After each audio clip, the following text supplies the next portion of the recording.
Elias Jabbour is Adjunct Professor at the Faculty of Economic Sciences, Postgraduate Programs in Economic Sciences and International Relations at the State University of Rio de Janeiro.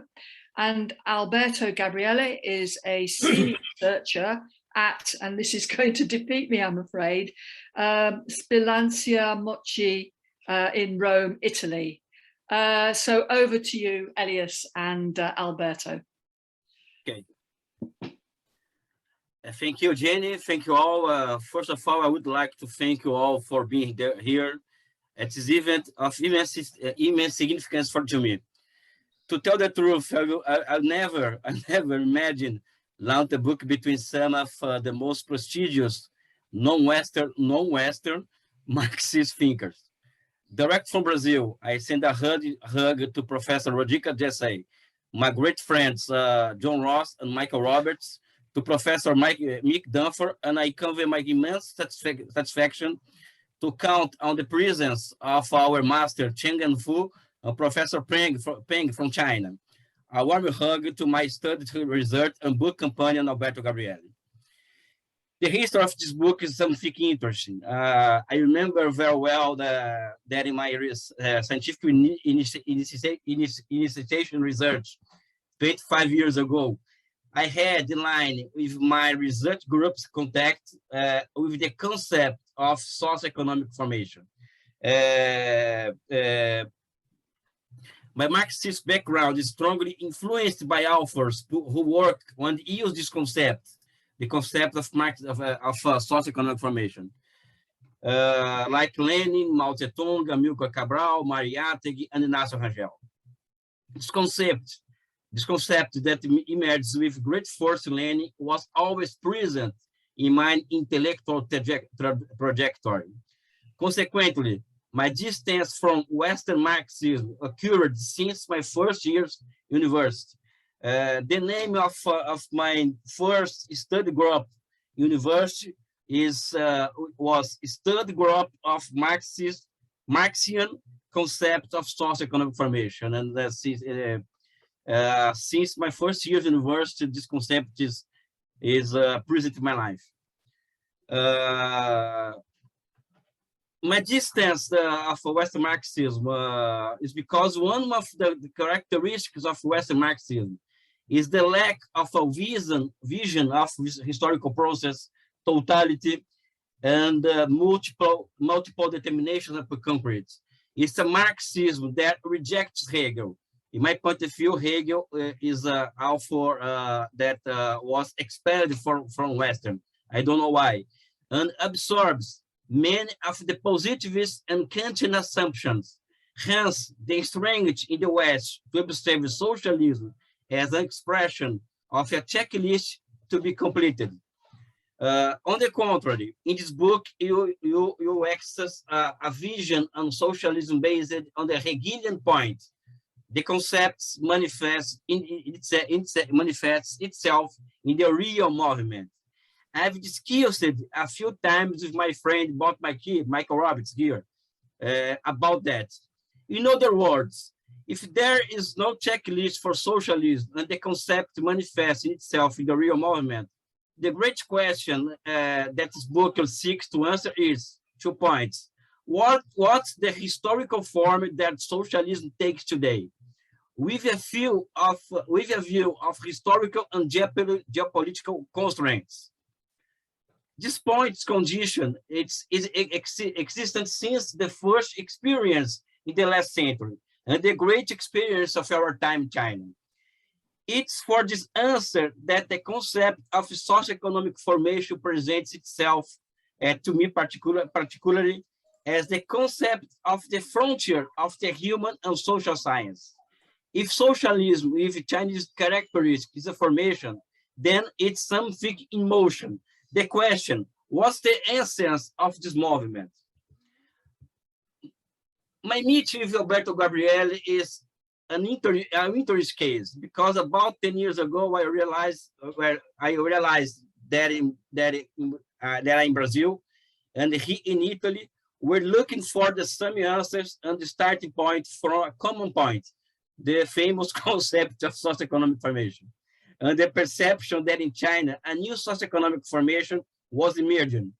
An overview of our publications since the second half of the last decade is proof that we were observing the same movement with the same look, with the same perception, and the most importantly, using in different ways the concept of socioeconomic formation as a basis for our analysis. Not surprisingly, we both worked on the hypothesis that China and its market socialism should be treated as a socialist experience, but of another type. Our meeting was a great gift that life gave me.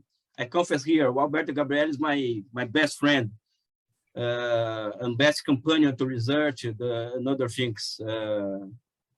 To deliver a new and disruptive contribution on Chinese dynamics and the true face of socialism in our time, free of dogmatisms and checklists. We were clear that we were breaking with a way of thinking rooted not only in 2 or 3 generations of Western communist intellectuals. We were breaking away from a powerful, almost mythical vision of Marxism and socialism. China and market socialism should be treated as a new, distinct socioeconomic formation. This observation can be considered as the first and most difficult part of the history. Once we are convinced of this, as our particular paths bear witness, observing and classifying the operating logics of this new socioeconomic formation has become our common search. We demonstrate that China is the first experience of the new class of socioeconomic formation that emerged with the economic reform in the 1970s. Historicizing and broad vision led us to verify that this class of socioeconomic formation is, in principle, the product of a reinvention of Chinese socialism through market institutions, make the object of analysis reconnect with this new socioeconomic formation, generates reconnect with its millenary mercantile roots, generate virtuous mercantile growth. The dynamics of this new socioeconomic formation generates new internal modes of production, which in turn generate new combinations whose regularities can be apprehended starting from the observation both of a wave of institutional innovations launched by Chinese states since then, and the historical forms that the economic planning take place in the country. If getting out of so-called conceptual and dogmatic comfort zone is not possible, it's not possible to break with the model and quasi-mystical notions that socialism have been entrenched since the mid-19th century, and after the split of Marxism between Western Marxism and Eastern Marxism. We are aware of the clashes and controversies that this book will generate. Differently, the Soviet Union, this new socioeconomic formation, develops as part of the capitalist world. This perception is fundamental to understand the limits imposed by capitalism on the development of non-capitalist socioeconomic formation. We cannot choose the circumstance to make history. This is an important point. A large part of the misconceptions about the nature of Chinese system is the failure to realize that China, Vietnam, Laos don't develop under external circumstances created by a socialist order. Instead, therefore, this book is the history not only of how the Chinese material base and the new historical forms of planning that have emerged in China since 1978, seek to adapt China to hostile international political and economic order. We try to get further. If concepts are historical construction, we must make an effort to resignificate Marxism in the light of the development of capitalism and socialism in the last century and nowadays. This is not revisionism, but an imperative of science, first of all. We start this book destructing the new classical notion of home economics to demonstrate that socialism is a scientifically possible society, not a utopia, and we ended up describing that we call the new project-based economy. This name is a tribute to the Brazilian economist Elias Jabbour, who, in 1959, in the book Elements of Project-based Economy, identified a series of particularities in the Soviet economy that our view returned with a new form and strained in China today, even conforming to a historical form where socialism, by being able to project, coordinate, and execute thousands of projects simultaneously has as its main historical form, in my point of view, in our point of view, the transformation of a reason into an instrument of a government. The historical form of socialism now, in our point of view, is the transformation of a reason into an instrument of government. We arrived at the concept of the new project-based economy seeking answers to the growing capacity to Chinese government to intervene in its territory very quickly.